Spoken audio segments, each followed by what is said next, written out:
China ने कहा है कि पाकिस्तान और अफगानिस्तान के जो डिप्लोमेटिक रिलेशनशिप हैं उनको अपग्रेड किया जाएगा।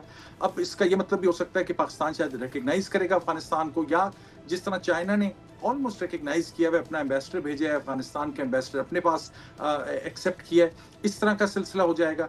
ये बड़ी खुशाइन बात है, लेकिन इसमें मैं एक बात की तरफ ज़रूर निशानदेही करना चाहूँगा, और वो ये है कि पाकिस्तान ने जो स्ट्राइक्स डायरेक्टली की थी अफगानिस्तान में, वो प्रॉब्लमेटिक थी, क्योंकि अगर जिस आर्गुमेंट पे की थी वो आर्गुमेंट पाकिस्तान के खिलाफ भी इस्तेमाल हो सकता है।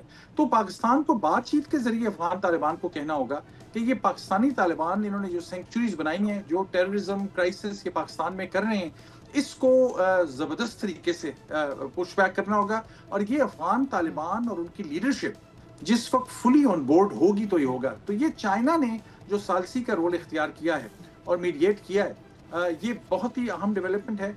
काश कि पाकिस्तान खुद से ही उनसे ताल्लुक जो थे ऐसे रखता। तालिबान की जो हुकूमत है, जो तालिबान के ताने बाने हैं, वो पाकिस्तान की मदद के बगैर पिछले 30 साल में नहीं बन सकते थे।